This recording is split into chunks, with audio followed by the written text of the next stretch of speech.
So ABC versus Warner Wolf is the beginning of Section 9, and the Section 9 is called Contracts for Personal Services and the Enforcement of those. My guess is many of you remember from some of your time in contracts that it is difficult, if not impossible, to get a personal services contract specifically enforced. And so I want to look at some of these as you start to think about them, because we start out with some of the more traditional personal services contracts, but then we go into some of the more modern issues. I mean, a surrogacy contract is obviously a personal services contract in some ways, and that's why there's a lot of articles here for you to think about, as well as we can think about some of these issues that are attendant with that. But my first question, whenever we do ABC versus Warner Wolf, when you look at this, is that is this just good lawyering, or is Warner Wolf up to, and his lawyers more specifically, being a little sneaky in the way in which they try to avoid the provision in the contract that clearly ABC thought would give them some ability to work with to be able to retain his services, and so that's the question: is what they did here just good lawyering? And if ABC wanted more provisions about trying to retain his services throughout the terms of the contract and the like, that they should have done a better job putting those provisions in there. So what do you think? Or did he cheat them out of what they had paid for? I think you can argue it both ways.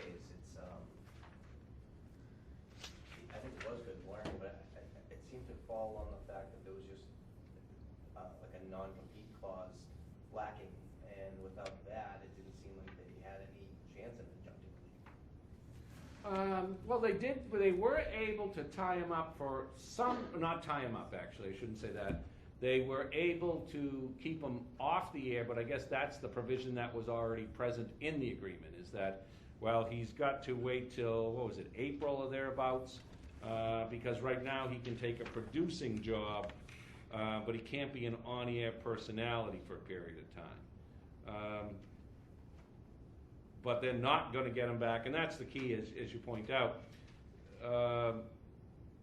How can they force him to perform the personal services contract with ABC, make them honor the intent of the provision? How would we even enforce it? How would we know that he's doing the best he can? So is that, because I'm looking at Roman numeral 3A, that's the end of that's the bottom line. Courts of equity historically have refused to order an individual to perform a contract for personal services when they're uniquely personal efforts. So that's the end of the day.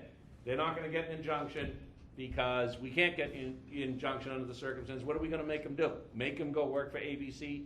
Then you say, well, he's not doing as good a job, he's not working as long hours, he's not as colorful. How do we do that when these are uniquely personal to him as to what he does? But what about the part where we had an agreement in place? You had agreed you'd negotiate with me, and you really cheated me out of that provision, didn't you? I mean, how is that entered into in good faith when what he does is he makes his deal prior to that period even starting, so that in essence they don't have a right to work out the terms of the contract? I mean, is this just clever? We look at the terms, I bring my agreement to you guys, and I say, listen, I got a better deal down the street from NBC. Figure out a way that I don't have to talk to ABC anymore. And that's what you guys do? You just read the contract and figure out how to get around it? Because that doesn't sound... Well, go ahead. The burden also has to be on the person producing the contract to understand the law. In other words, to understand, I think it's called specific performance contract. So, when you're writing the contract, you've got to know the limitations of that in the first place. Putting it in there. And that's one point. Another point that I wanted to make here is it sounds like that statement is the courts of equity historically. Okay, fine. But if there was an area could say, okay, personal contract, very personal. If there's any place where you could possibly enforce specific performance, this might be it. Because the nature of this personal services performance is on a television with a television camera on your face. So if there's any place in the law where a court could say, we don't historically enforce specific performance, however, in this scenario, this might be an area where we could. Right. Because this guy, like you said, wants to sandbag or whatever you want to call it, or do a crappy job on purpose. Who else is going to hire him?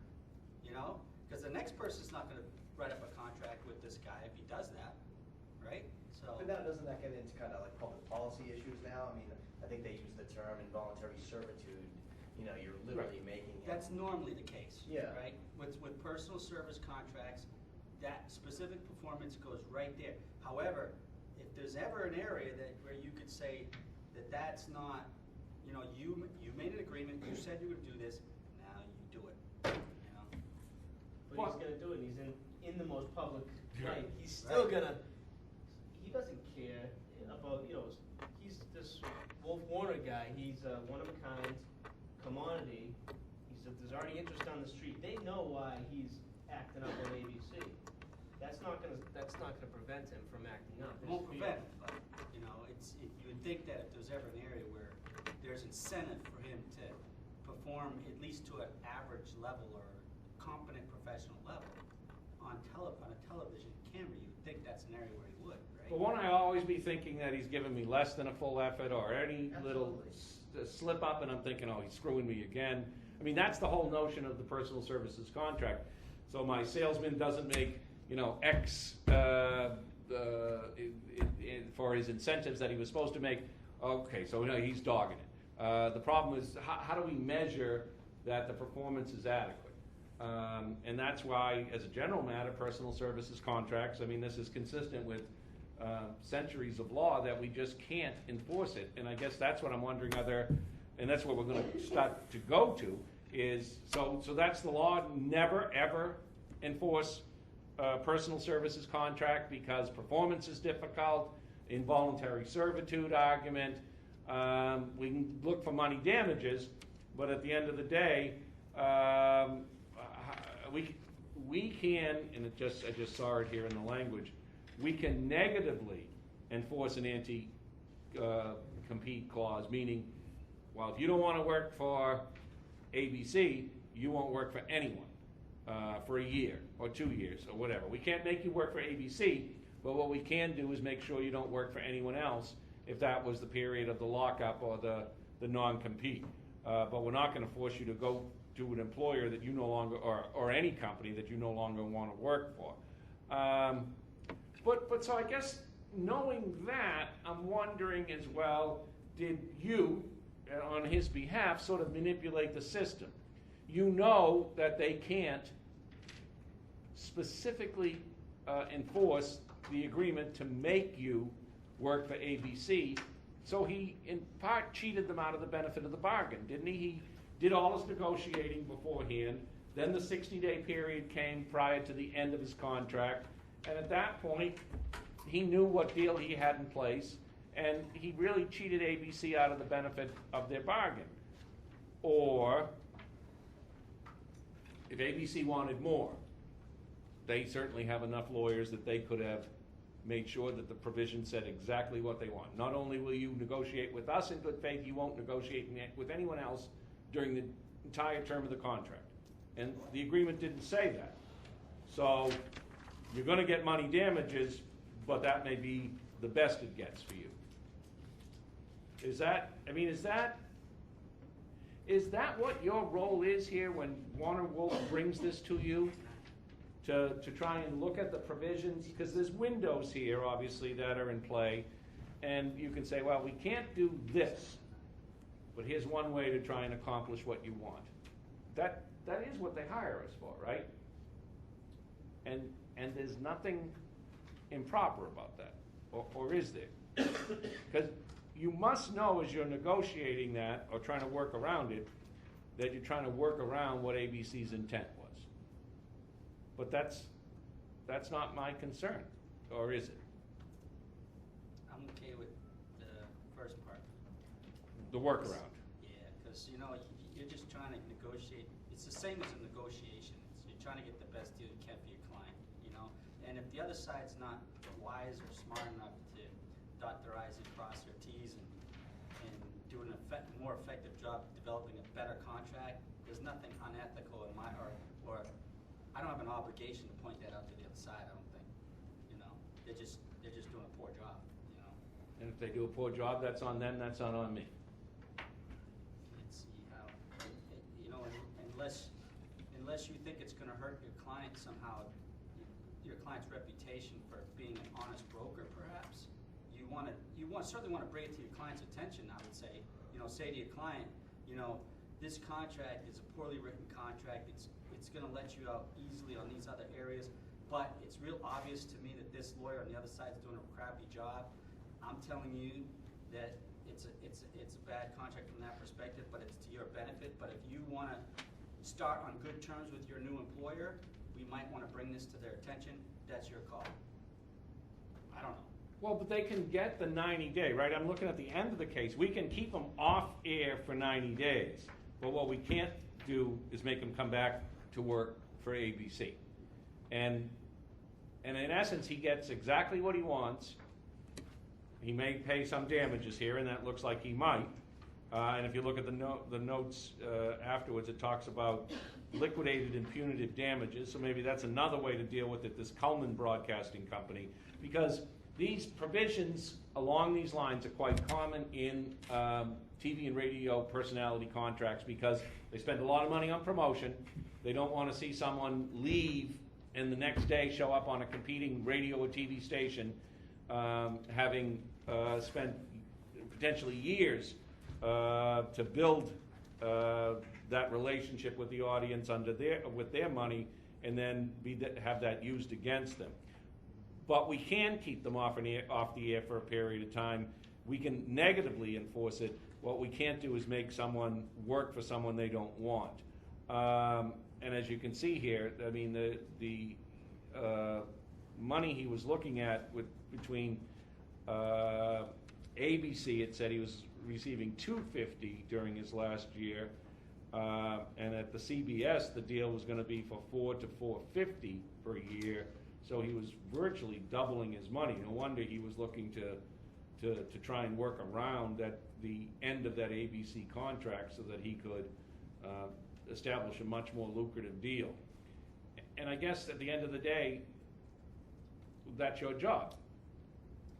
If I read the contract, I interpret the provisions of it, and if there's ways to accomplish what the client wants, even if it's not, and that's what I'm asking, it's not the spirit of the agreement. It's the specific language. Right. Is that it? But do you all agree with that? You do. So if you leave the hole, as a lawyer, I'm supposed to drive the big truck through it. But here's a little different. No, but wait a minute, is that true? Of course. Of course, okay. You're advocating for your client if the other side left that gaping hole. So if ABC, who certainly has enough money and lawyers, if they wanted a different provision without a workaround, then they should have written it the way they wanted it. But my job then is to interpret the agreement for my client, to look and see if there are some of these holes, and if there are, to be able to establish through some course of action, some plan, what it is the client wants. And because that's what the agreement says. This is between, obviously ABC is one of the largest corporations in the world. They certainly have not many resources and lawyers. Warner Wolf, making this type of money back then, obviously wasn't lacking to have resources to hire a lawyer. They're two big boys in the ring. What happens, happens. But the only difference, the only caveat, I guess I would say, you know, that goes against that argument is in the dissent here, I'm looking at it, and if I got this right, ABC did try to do a better job with knowing that this is a personal services scenario where they had a clause in there saying that he was supposed to negotiate in good faith. In that scenario where it's written into a contract, then I think ethically, or maybe not even ethically, just professionally, you need to tell your client, listen, you signed a contract that said, this was actually asked for in the contract. So here, this is something that's going to stain your reputation as a negotiator in future negotiations in good faith, because in the industry it's not that big, that kind of thing.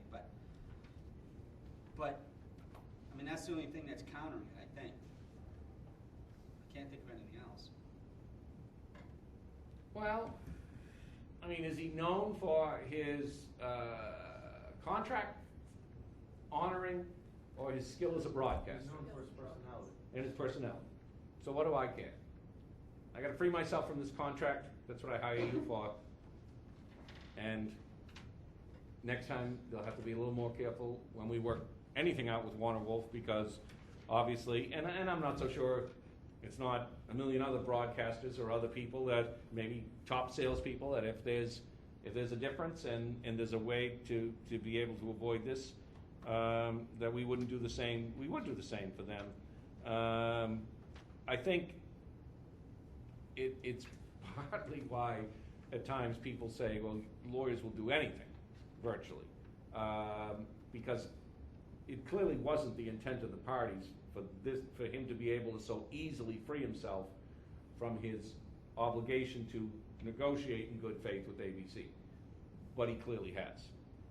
But Right. I'll be- Go ahead. Regarding these clauses, even the non-to-compete clause, if you're that worried or weary about trying to control people, then I think if you focus more on your product and what you're delivering, you're gonna be successful in spite of whether people come and go. And that's why I totally disagree with these. Not to say that I may not write them if they put food on my table, but I really don't think that that's where the company should put their effort in. And paying all those attorneys for this legal language, but then to find that there's a loophole and they still end up losing. You just lost money. If you would focus on your product, then you wouldn't have to focus about whether, or trying to control people. And then on top of that, how can you even enforce this? You're not gonna be with him 24/7. He's gonna do what he's gonna do. But see, for a lot of businesses, though, the relationship it's especially very common in sales, where your top people, they have a relationship that I can't have them work for me for a number of years, help to establish that relationship, and then make it easily transportable to a rival, because they may take I don't know how much business with them depending on the product. And in that case, make sure it doesn't expire and give them an enticing offer, as opposed to try to control them to have them stay with you. Know what the market is giving, know what they might be offered, and kind of entice them if you really value keeping them. So Pat comes to me and says, listen, I know the deal was 10% of the gross, I need 15 now. And if I don't get 15, I'm gonna go to Ash's company. What do you really want? Is it just a bonus? Does your wife need a hairdo? I mean, is that what you're looking Pat says for? not. What Pat is says it not, I want about? the 5%, right? 5% of $2 million is still a lot of money. My wife Well, doesn't right know. now we have. And I do understand the feeling of goodwill. I don't think it's, the non-competes, the confidentiality provisions, the sort of this lockout period, it's becoming more common. And the problem is, now the way business is done, the geography portion of it, it's not quite as easily established as before, because what does that mean, the way people do business today, when we say reasonable in scope? And so that's the other problem with it, because the courts are not some courts are reluctant if it's not clear, but obviously ABC would be able to fix this and go from here and have a clearer one next time. So as a general matter, personal services can't be enforced against the individual who no longer wants to perform the personal services contract, and not just generally. I mean, it's a pretty firm position that the court takes that's well established under the existing law. Let's take a look at the Vanessa Redgrave case and the BSO, because this is a different variation of the desire to have a personal services contract specifically performed, because instead of the company trying to force the person to do the services they were hired to do. Vanessa Redgrave now is suing the Boston Symphony Orchestra because what she feels is that the BSO has violated its contract with her because she was hired to perform at the BSO, and then because of her political views, they said they don't want you to do this anymore, and here's your money, see you later. And she said, well, the money isn't good enough. I want to perform with the BSO as I was hired to do. I'm ready, willing, and able to do it, and you shouldn't be discriminating against me simply because I exercised my First Amendment rights. If you look at Roman numeral 1 here, I think that's important for you to start to understand to a greater extent. When we sue, and obviously this is a more complicated case than some, but what she's done here is alleged violations of both federal and state law. Not uncommon at all. And what it says here is that she's got 10 counts, I think. It said, plaintiffs allege that the concerts were canceled because of her opposition to her politically stated views. So we have some free speech issues. What she's alleged here is that she's got a breach of contract claim seeking money, breach of contract claim requesting specific performance, that's an equitable remedy, tortious repudiation of the contract claim requesting money, tortious repudiation requesting specific performance, and those are basic contract claims. Then she's got a claim for violation of 42 U.S.C. 1986, and a claim for violation of her federal civil rights, and then she's got claims for violations of her Massachusetts civil rights. So within the complaint, in federal court, she has alleged violations of both state and federal law. She has multiple counts in that complaint, and that is very, very common as to how we plead. When a client comes in, and again, it doesn't necessarily need to be this, First Amendment issue and the rest of it, but oftentimes multiple legal theories will be advanced in order to try and request relief, and it doesn't really change the nature of what you're seeking. At the end of the day, she wants the court to for whatever legal reason they can find, to order the BSO to allow her to perform as agreed, because as she sees it, it's prestigious, it would enhance her reputation, it would show that she is a capable performer, but I don't think many people would disagree that Vanessa Redgrave was a capable performer. But the money for her, as she sees it, in and of itself is not enough. Go ahead. I like this case. Okay, why? It was like watching a movie, Yeah. It's like the judge was striking down every, count that she had, and at the end, he upheld the civil rights violation. Well, he didn't. He just let it continue. Right. And She gonna get to play the BSO? well, actually, I looked up this case to see what would happen, and they just saw a violation of breach of contract, and they didn't give her the Injunctive relief. Correct. Well, so at the end of the day, she can't get injunctive relief either? Okay, I agree to pay you 31, here you go, see you. That's the way that works for her too? What happened to her free speech rights? Oh, she got her free speech rights, and she got paid, but you can't make the employer take someone back they don't want either. They're a private institution. And So you can't say my constitutional right, like they're a private entity. private entity can do what they want. Right, and as far as her, isn't it like a personal service as opposed to you saying, you can't enforce, it's not you can't get equitable remedy for personal service singing. That's what it says, right? Right. So we're back to this again. She gets her 31, no injunction, no order requiring the BSO to let her play. first sight because, you know, you want the truth to be exposed. Well, you do like free speech, right? I mean, as a general matter, I assume you guys favor that notion. And it seems harsh that someone would be penalized for speaking their mind, but she is. But free speech isn't free. And actually, in this case, she still gets to say what she wants, but you can't make me do the performance, because the BSO has contributors who are saying, she plays the BSO, and you're never going to see a dime from us again. I mean, the BSO has rights here too, right?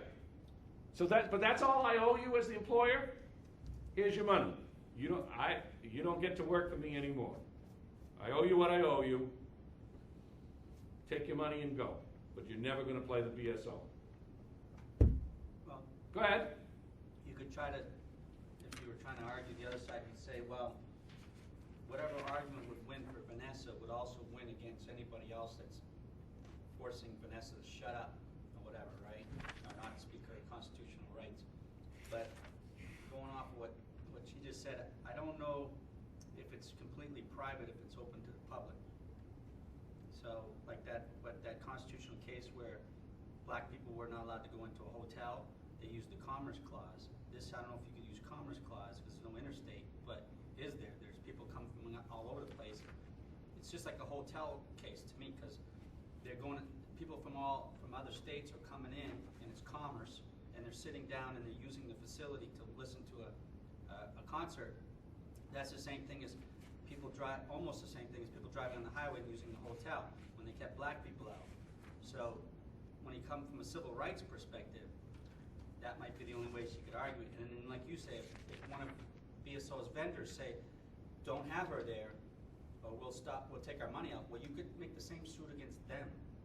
You know, you can't, even if it's a private institution, if you're inhibiting somebody's civil right, financial, and using financial incentive to do it, if you could win here, you can't win, I guess, against the BSO, but you'd be able to win the same, if you could, you'd be able to win the same way against their vendor, or at least make the same argument. Well, but as T.D. said and as Ash said, with respect to the civil rights, where's the state action here? Right? I'm the private party. There is no state action. And I don't want you to work for me anymore. And under your theory, breach of contract theory, it starts out with saying, shall be placed in the same position he would have been if the contract had been performed, so far as the loss can be ascertained to have flowed as a natural consequence to the action. But there's no state action. Okay, but wait a minute though. Let's just take the breach of contract first. You have no financial loss, right? The BSO is paying her everything she would have got otherwise. You can make an argument. So we're done. No, you can make an argument for financial loss because she could show that if she would have played, she would have gotten more gigs, or she would have gotten that notoriety, which would have given her more money. That's not what she said, though. But no, she didn't make the argument properly, no doubt. But I'm not saying she would have won anyways, but that's what you try to do. But I'm thinking BSO made a business decision, which they have a right to do. As a private entity. Yeah. Even if it comes at the expense of potentially her civil rights, her free speech. But again, if you threw race into it, let's say it was race. Let's say that I don't want you playing because you're black. Well, that's different, then that's because of her race then. Civil right, same thing. And the constitutional freedom of speech is just as important. But the service was for her to sing, it wasn't like, It was you know. for her to narrate. Yeah, like. But what if they did? What if that hotel case we did in con law, the big case where down south they didn't let blacks use the hotel, they used the Commerce Clause. It's a private business. Personal service. It's a like private. her- Well, yeah, but it's a personal. Well, you let them stay in the hotel. Well, wait a minute though. Let's assume everything else is the same. She doesn't speak, but she's black. She hasn't spoken out about Palestine, but she's black. Could they say, no, listen, we're not interested in having black people perform at the BSO? Here's your $31,000. See you. I think they can do That's that. no way. You can't do that for Well, then why would you fight it? Well, but they're discriminating against her based on her political views. Well, wait a minute though. It's different. How so? Are you saying that she could go to court and get the injunction, or no? At the end of the day, she's still not getting injunctive relief, whether it's her political views, her race, her sexual preference. Or sex. What if She's doesn't- not getting specific performance, is she? Correct. At the end of the day, she's getting money damages, isn't she? Yes. I mean, there may be, well, let me ask you that. Would you agree with that, or should the court, if we can show that it's a legitimate, not legitimate, I was gonna say legitimate discriminatory reason, that I can establish a legitimate claim that I was not allowed to do something because of my race, sexual preference, or gender, take 3 easy ones, that under those circumstances, the court should order specific performance? Or are we still back to where we started from? Because, okay, so now you're gonna force the employer or the company to take back, to hire and retain someone I really don't want working for me. Because that is what we're doing at the end of the day. We saw in the last case, you said, well, we can't make him work for a company he no longer wants to work for, because the performance will be very difficult to evaluate and supervise. But are you telling me that, but if we can show legitimate claims of discrimination to whatever your satisfaction is, that you can force me to take Ash back? I don't want Ash, right? Now you're gonna say, no, but we can get an injunction, you must take Ash back.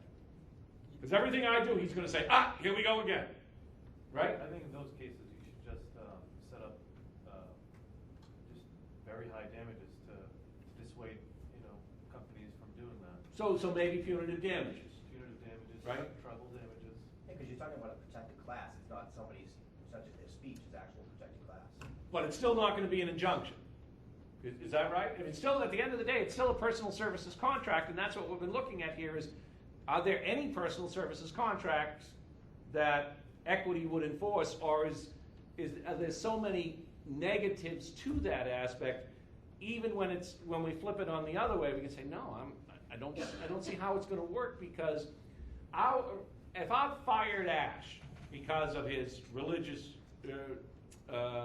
beliefs, or his gender, or sexual preference, and now you make me take him back, is that really we're gonna have a good relationship over the next year, 2 years, 5 years, 10 years, or every time something happens, are we back at it again?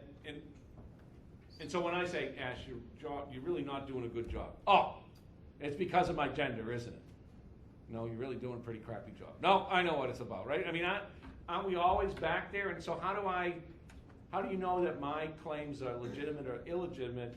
I mean, isn't this at least part of the notion of they're so difficult then to supervise that type of injunction, to know whether the performance standards are established or not?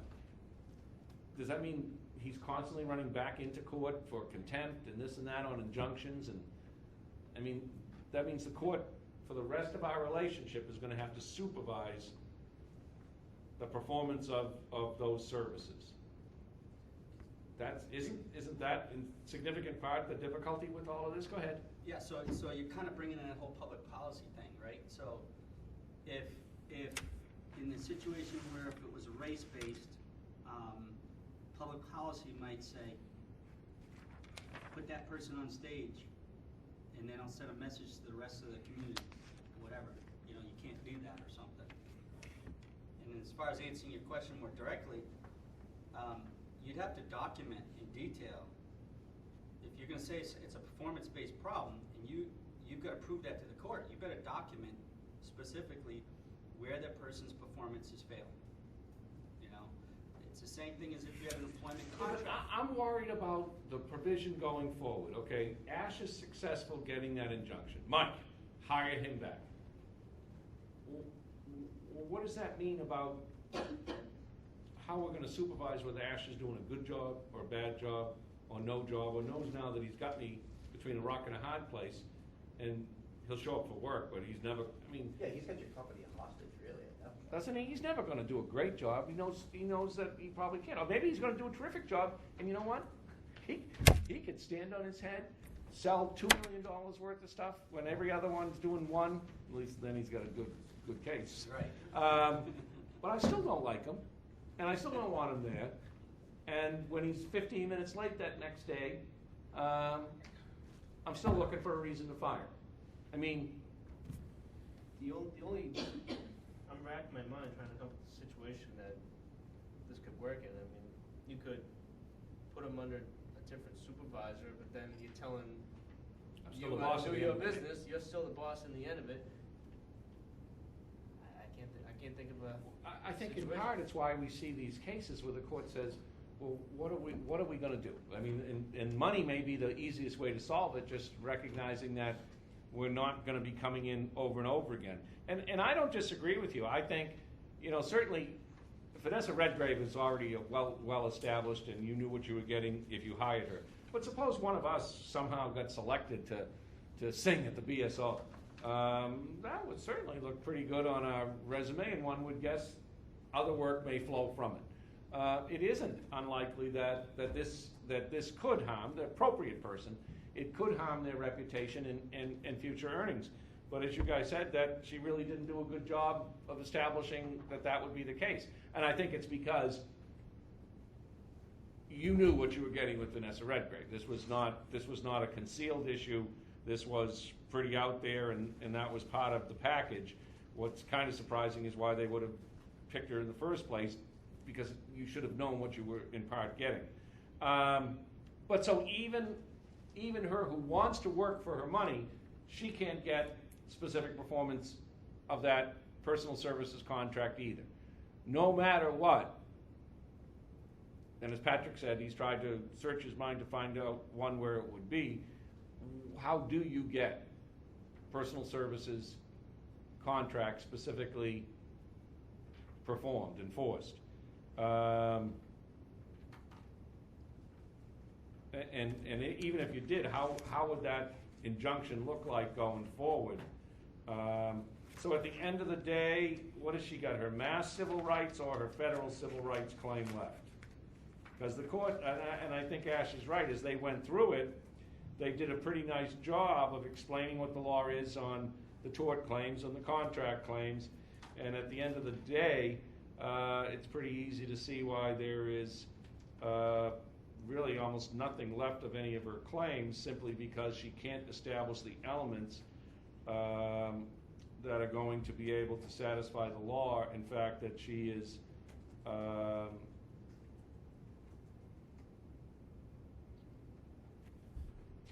that she has been wrong. I think the claim that she's got left is the mass civil rights claim, despite having pled many other legal theories. And what the court says here, and it's just something to be mindful about from the pleading standpoint, is that they think even there, her claims are pled in a rather conclusory fashion, without really the facts that would be clearer for that. But she does have that claim to go forward on, and nothing else. And as you look at the order, this was on a motion to dismiss. They dismissed plaintiff's second, third, fourth, seventh claims. And so, other than that, her claim can go forward. And when you checked it out, what did you find? Only her mass civil rights claims were left at the end of the day.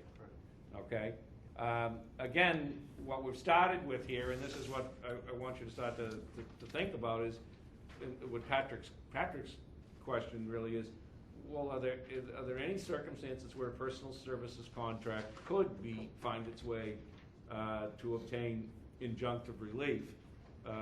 Because there may be some agreements where these orders are necessary. I found one looking at it, but I don't see this really as a personal services contract, is the Florida Panthers Hockey Club case, because it deals with the lease of the premises in Florida as a professional hockey rink. And the court talked about here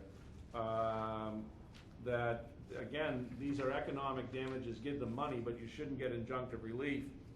And at the end of the day, they're referring to this as some type of personal services contract, which, I'll take the case, because there's not many that will support it, but they do give specific performance, but it's more deals with the real estate and the lease on the premises than anything else. Johnson versus Calvert is the start of these cases that deal with some of the attendant family law issues when we talk about contracts for personal services and enforcement.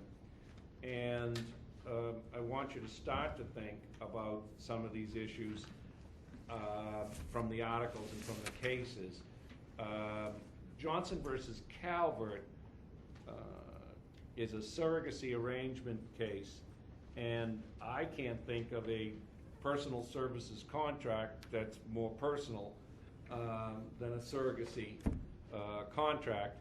And there's some interesting language from this in Bazanka and other cases where they talk about the parents engaging in what we call procreative conduct. When we're trying to figure out who the parents are these days, who are the people that gave birth to the birth of the idea of having the child?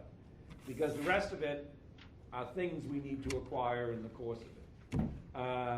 And so when we start to think about, or I think a good way to start some of our discussions now, as we think about these types of contracts and these types of agreements and all the other attendant issues with it, are well, who were the procreative partners to this, to the birth of the idea of let's have a child, because that may be far more dispositive than who provides the genetic material and even the womb for rent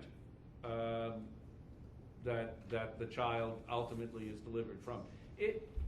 Is that right, though? Is that it really, in a pure surrogacy arrangement, I'm renting space for 9 months, and that surrogate has... Terrible. Sounds right to me. Terrible. You have a womb? I hope not. Okay, but so tell me what sounds terrible? The womb, you don't like the term, or is that the deal? Is that...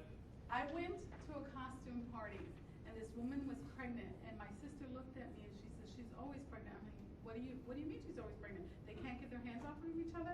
She says, no, she does this for a living. So she's had more than 5.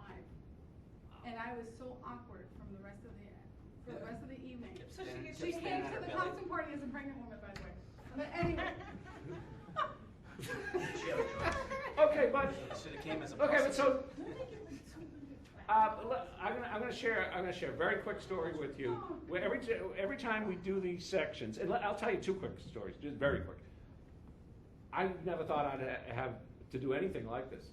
When I was in Boston, I had to write one of these up, and so I want you to start to think about it, because that was 25 years ago now. So obviously things have expanded significantly since then. So I think you will be exposed to this on one end or the other, because science has greatly exceeded where the law is in this regard. And the second part of what I want to say to you, and I want you to think about it in this regard, is that every time we do these sections, and I think they're important to start to think about the legal issues attended with it, obviously, because this is the issues you'll deal with. Usually someone will either write in who's taking the class online or is sitting where you sit, and a student said to me, and I saw him actually the other day when we were in Boston at the AAJ trial, said, you know, I know there are various significant moral, religious, personal views on this. He said, but for this we wouldn't have a child. And we love our 2 kids as much as you love your 3 kids. And so I guess let me throw that back to you then, Sunshine. What would you say to that person who, absent these arrangements, wouldn't have children that they love just as much as I love my 3, who, by all accounts, are all of ours? It takes a village. instead of to raise a child, it takes a village, not to make one. Oh. But anyway, instead of trying to play Einstein with test tubes, there are plenty of children in the world that are not loved, that need your help. Even if you don't want an American baby, you can go and get a cheaper one. Ouch! I thought it was good till the end, Sunshine. Because American babies are more expensive. I'm just saying the truth. What, accessories? Really, you pay more for a luxury. Yes, it's a luxury. Not, I think it's not like an African baby or something. They are cheaper, aren't they? Let's bring race into it now. They're cheaper. Yes. Well, listen, all of those things, the things that you brought up do make a difference. Obviously, by the way, this is a very expensive technology as well. And it's not just the technology that's expensive. My guess is your party mate does it for not strictly commercial purposes, but I mean, obviously the surrogate likely gets paid. Yes. And How much? 5K. So I'm going for 3K. oh, that's That's relatively not low. a- That's Yeah. low. No. Some Yeah, people- I think it's a lot more than that. Wow, well, that's what she was getting, so maybe she got. No, it's a Especially if you lot. do a lot. It's actually, we're gonna, and I wanna ask you about that, as, we're not gonna probably be able to get to that tonight. But I do wanna know, I do want to know what provisions you're gonna put in the agreement. And one of them would be, can we pay the surrogate? And if so, how much? I mean, there is some level of work attached to this for 9 months. $5,000, that's not even, what, $550 a month? That Oh, doesn't that's sound what like a they lot. provide. Well, they provide all medical bills, they pay for all this other stuff, but this is just cash she takes, so everything else they provide, so I don't know. It's not even 2 Maybe months she's running a sale. I think she'd be more than 40. Must not hurt. Yeah, that's what I would have thought, and that there's other parts to it as well that you need to start to think about. Well, because we, in a pure surrogate situation, the surrogate is just the womb, right? Sometimes the surrogate will provide the egg as well. Not a good idea, frankly, when we look at the cases. The best idea would be, as a general matter, is that the surrogate has no genetic relationship with the baby, and then it's a much easier case from all the case law that, in essence, that child is not yours. We still have a question about who it is, but if you do think of some of these situations now, there's potentially a half a dozen people who potentially can claim parentage over the child, right? It's the procreative parents, the dad and mom who give rise to the idea, let's have a child. But for whatever reason, they can't provide the genetic material, the egg or the sperm. So now we need 2 more people, right? And then we need a 5th at the minimum to potentially use the womb. So how do we work out these relationships? Or is there none? Is that whoever, if I buy the egg, I buy the egg. If I buy the sperm, I buy the sperm. And those people have no parental rights whatsoever? Is that right? Go to the sperm bank, buy the sperm. We buy eggs. Do any of you have problems with the whole notion of the business of birth in this fashion? I buy sperm, I buy an egg, I buy the right sperm, the right egg. I'd like them to be 6 feet tall, blue-eyed and blonde. No, is that problematic? Unconventional. Huh? No, right? I get to look at books, right? By the way, we posted online one of the agreements from, I think it's Boston IVF, which lists a whole bunch of provisions in there you ought to look at and think about for when we talk about this some more next week.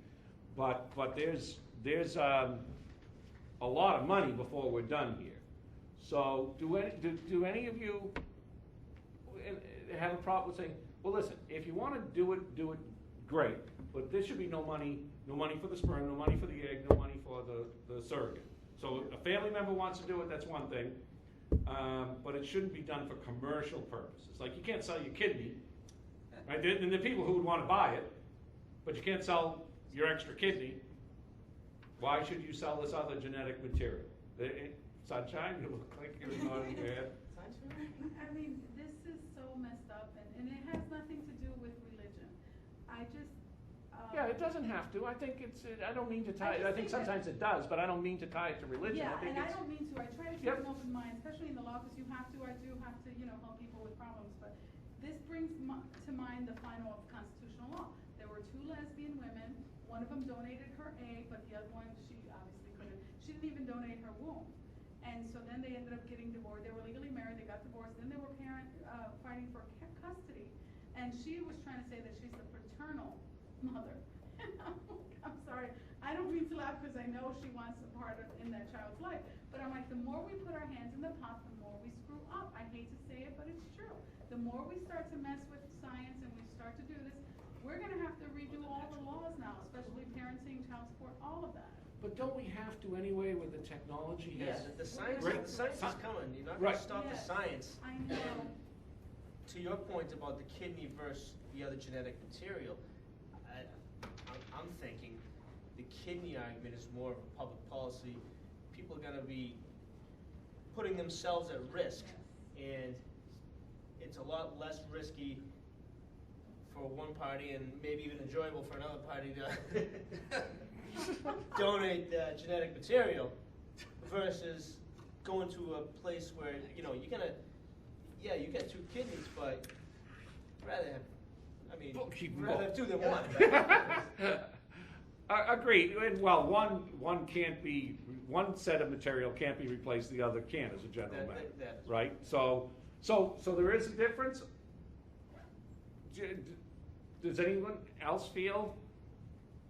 I like- don't think we should be playing God, but the fact that people are gonna do it, they're gonna do it. But so what does that mean then? Then we have to place restrictions on it, and what would they be? Because I've seen, and I've got ads in here, actually I'll post this one up too. It says surrogate offered $10,000 to abort baby. We're gonna talk about that next week as well.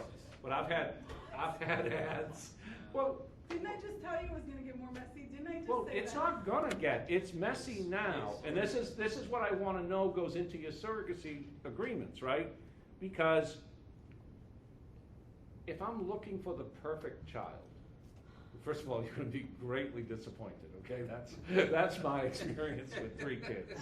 But at any rate, we know. That's on tape, by the way. Yeah, I know, they've heard this story before, you know, I mean, if we want sort of this ideal, then I might not be willing to settle for anything less, right? I mean, if I can pick out the height and weight of the father, the schooling of the father and mother,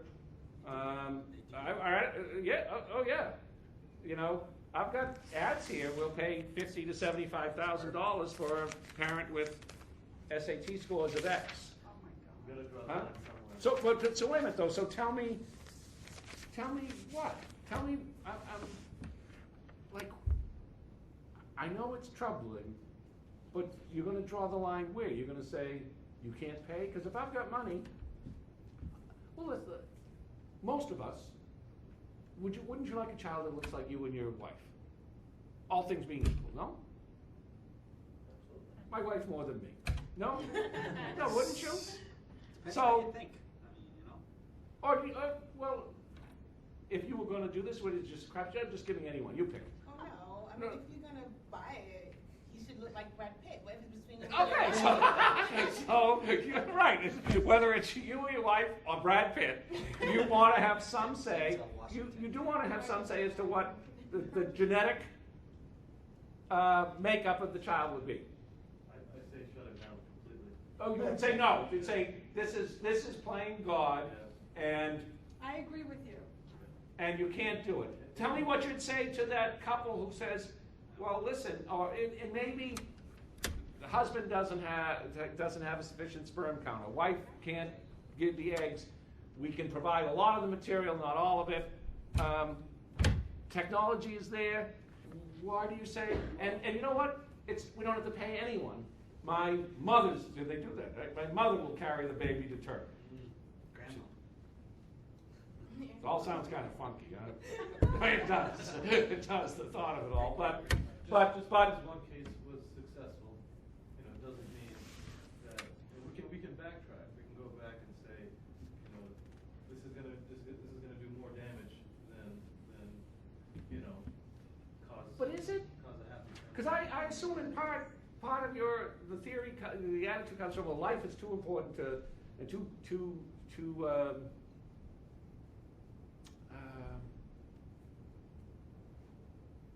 non-commercial to sort of commercialize it like this. But then if that's the case, then why shouldn't we allow those lives to come into being, even if it's gonna be done commercial? Some people won't do it unless they get money. The egg extraction process, if you looked at the articles, the egg extraction process is both difficult. It's not like acquiring sperm, and it can be painful. And you may even need to take fertility drugs because they want to harvest a lot of eggs at one time. So if I ran for president, I would stop all the abortions and then take all of those potentially would have been aborted babies and give them to the parents that want children. But that's more than what you're saying you're against. What are you talking about? I'm against abortion, I'm against killing Einstein. Yeah, I know. And by the way, I do agree with your first premise, you know, but this time. So you agree with the surrogacy thing? I I agree with agree part of with your it. first premise, so I do agree with part of what you just said actually went beyond what's going on here, I think. Here you're saying, you're gonna say, you have to go to term and I'm taking that baby if you're done. No, if you're gonna abort that baby, Right. you're throwing it out. Why are we gonna allow that baby to be killed? Let's give it to somebody who wants it. So you're gonna tell Alright. somebody to go to term, Both of give you are birth, right. and I'm taking the baby after you're done. I didn't say that. I'm gonna say, you know what, if you do choose to kill that baby, that's your child you're killing, and you know what? What if If she God changes her blessed you, mind? no, hold on. If God blessed you enough for you to be able to procreate, that baby was for you to protect, not for you to kill it. And if you could live with yourself after killing that baby, then that's something else. And I'll tell you, I have two sisters who've gotten aborted, have aborted babies, and they can't live with themselves every day. I'm talking pills. So to say to someone, oh, I really want to abort my baby, that's just a feeling now. When you actually do something that you can't go back, you have to live with that. Sure, And I think that understand all if you stop the abortion of all these babies and give them to families who really need children, then you're fixing the problem. But So don't you when see- I run for But president, don't you can see vote how for you me. sound, don't you see how like you for you. sound like Big Brother or Big Government? Then, Well, how about, go ahead. alright, about surrogacy, wasn't Virgin Mary a surrogate mom? The original surrogate mom. She was, but that was by God's hand. It wasn't Right, us so pulling I eyes think, on it's- it. I guess the commercial part of it, I was just. Good, what I'm about? just picking on you, but Yes. Yeah. So what, the commercial part, what? I think if there's a need, it's okay. And even for commercial purposes, for because, commercial by the way, we're gonna purposes. look at it, some states say, if you're gonna do it, we're gonna place very strict restrictions on it, and maybe one of the restrictions you would say we need to adopt here is no commercial aspect to If it. you don't have any other avenues, or let's say you can't find a volunteer, if you've exhausted all your resources, then yes, So pay you- someone Okay, so it can be commercial, but only as a last resort. as a last resort, correct? So, I can't pay for the eggs? I can't pay, I mean, You can. okay, You I can, if it's a last resort. Correct. How do you write that? You know, as a legislator, writing laws, as a lawyer, you have to start thinking, how could you write that law? It's almost impossible to write some of the things that we're talking about today into a law. You know, if this happens, then this happens. If that happens, then this happens. You'd be writing it like books, like Obamacare, for example, thousands of pages worth of law. But it can be done, you're just gonna be in a room writing for a long time. I think that if you take the money equation out of it, less people would do it anyway, if it wasn't commercialized. But so then that means I have to find some family member who would do it, and your friend, not your friend, your party mate, obviously, she likes being pregnant. She must. No, some people like being pregnant, right? And so if she likes it, if she's good at it, why shouldn't she be able to rent that space out? Ultimately, she's Well, but it providing- is in essence an apartment for 9 months, isn't it? What? No, ultimately, she's providing a service for most likely a couple that want a baby more than anything, and they Right. can't. And here's you've got somebody willing to kind of do the hard part. Right. She should be compensated. You know, I mean, I agree. absolutely. Yeah, but this- But it's a matter of maybe the wife just can't carry the baby to term and needs somebody else. It's, you know, the husband and the wife's sperm, and this is their only option. Then, you know, they shouldn't be forced to adopt when technically they can do it. They just need a little something There's else. something to you be know? said about the aspect of parenting where now they're gonna be in the room as the surrogate gives birth. The baby's not gonna go from the surrogate mother to the surrogate, it's gonna go to the parents. There's something to be said for that aspect of being a parent, that you're not gonna get through adoption. Well, and also at least the initial point was part of it as well as, for whatever reason now, we're fashioning this, that the wife cannot carry the baby to term, but she can produce an egg, and the husband can produce sperm, it is just a apartment we're renting for 9 months. Well, by the way, isn't that the way the law would treat that? That the surrogate is not one of the procreative parents, that they have no blood or genetic connection to the child, even though that child lives within the surrogate for 9 months. And to a large extent, they coexist with each other, right? So, but then at the end of that 9 months, the surrogate has no relationship with that child whatsoever. No legal claim to that child, even though that child first moved within the surrogate.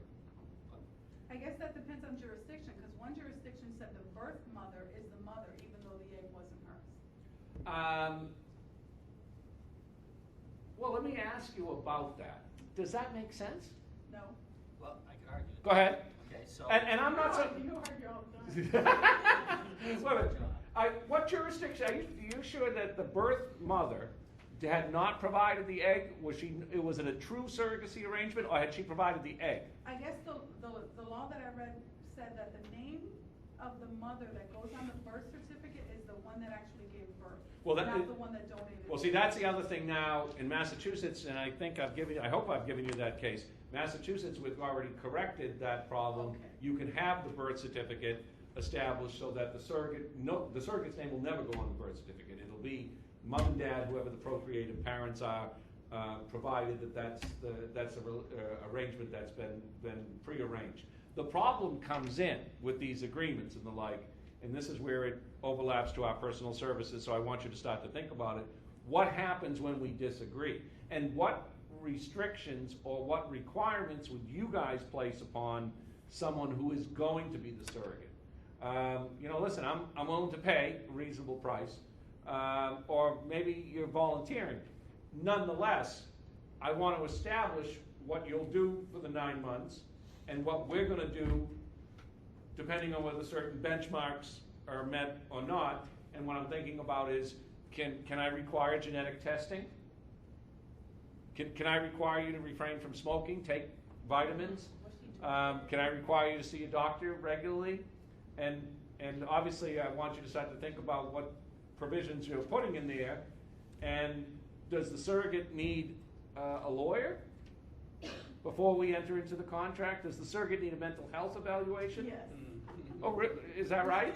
I mean, I don't. And some states might require it. Go, Lola. I was gonna say Mass, they do the pre-birth order, so that legal issue can be established tied to her. So I'm wondering what provisions you're going to say. Well, if we're going to write this, and I'll tell you the first thing, the conversation I had. My couple were. She was a lesbian Boston school teacher, and she was pregnant. She was the one pregnant. She was my only client in that situation as I dealt with it. I said to her, "Why would you want to give anyone any rights? Right? I mean, because a lot of relationships fail. Why would you even want to establish by contract what, in essence, as you were saying, the stranger to this transaction is? Now, it's not truly a stranger because they were the ones that gave birth to the idea. But it's her egg, it's someone else's sperm, and you now want to give certain rights to your partner that at some point in time you may seriously regret. And I felt strongly that I had to have that conversation firmly with her so she understood. So, because I didn't want later on you saying, you should have told me never to do this. Well, I'm going to tell you never to do it. So if everything works out great, but you're not going to have these further entanglements because you've got an agreement that, at least if the court would recognize it back then, you're giving, in essence, a stranger certain rights over your child. And that's something that we need to think about too, is who do we represent when we do this? And I'm not sure, I don't see how you could represent parents and surrogate, because they have competing interests, don't they? Is there an age that surrogate should be before they can enter into an agreement like this? I mean, you can't smoke before you're 18, in contrary, is it 16? I don't know. But you can't smoke, 10 in Mass. can't drink before you're 21, but you could have someone else's baby before you're 21. And then I want you to think about, so what can I require you to do? And this is where it ties to the personal services contract. And what if you don't do that? Yes. I mean, this one here is they discovered, my recollection is, I've got others downstairs, they discovered that the baby has a genetic defect, I think it was a cleft palate. They said, no, we really don't. Are you kidding? Are you kidding? No. Oh my God. Okay, but that's, no, but that, listen, I've got them in here and they've been on the board. If I'm paying $50,000 for an egg, for the starter material, right? Because that egg has a mother who's 6 feet tall, volleyball player at an Ivy League school. I'm not necessarily looking for a C student who doesn't look so hot, right? I mean, no, right, let's just be realistic. $50 grand to pay for that child to be born or to, you know. That's just the starter. We're gonna pay a lot more before we're done. Yeah, so can't you pay for his cleft lip to be fixed? I mean, seriously, is that where you're gonna draw the line and say, no, I'm gonna be, I'm just telling you what the cases are about, and then the question is, suppose it's not that, but suppose it's something more serious.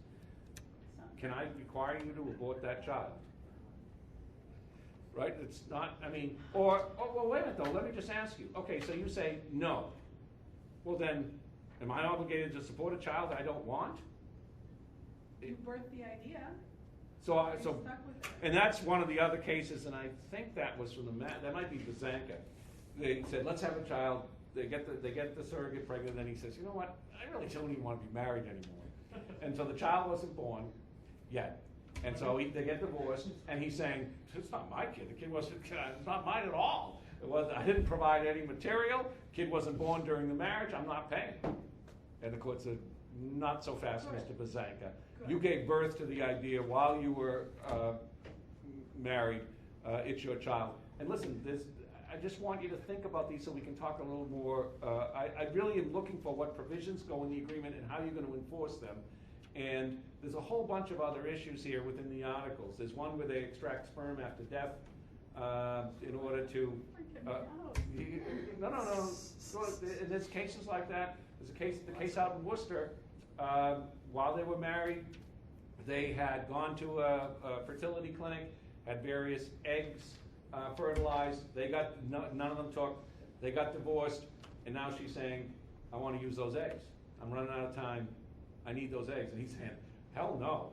I didn't want to support these children when we were married, but you can't use that stuff now to have a baby." And she's saying, I can't have any more eggs. These are the only chances I have.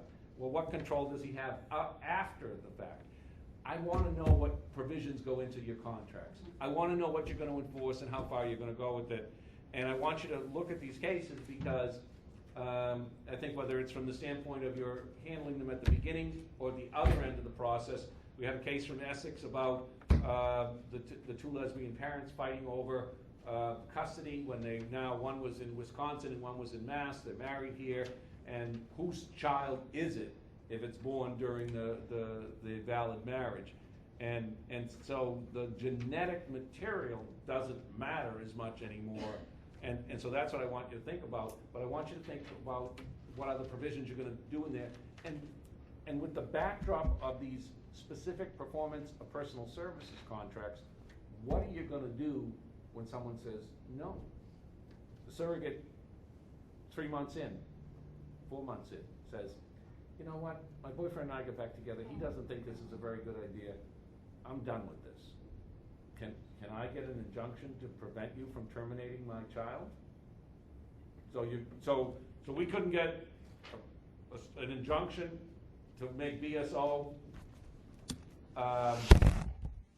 keep Vanessa Redgrave on, where we can get an injunction to prevent someone from exercising their constitutional right, and forget that aspect, to carry a baby another 6 months or 5 months. So think about what provisions go in there. We have to take those cases as attorneys. What if we don't want to? You don't have to take anything as if you don't want to. You just can't do it for discriminatory reasons, because there are cases like that. There's a lawyer in Lawrence, I forget what her name is, but she told the guy, she said, listen, I really can't represent guys in divorce. My heart's not in it. I don't care for you. I don't care for men. I don't care for taking the position of men in divorce cases. And he sued her and won. He discriminated against on the basis of his gender. He was. Now, she should have just said, I'm too busy. She could have lied. She didn't. And she got punished because she was truthful about her representation. So it can't be for discriminatory reasons. Do you know how much the guys are? I think he had $5 grand, 5 or 10 grand. And this is not, a Boston lawyer. That's a lot of money. And, Does her malpractice What guy would hire her pay for nowadays? that? huh? Does her malpractice pay for that? No. Well, that's from her. Yeah.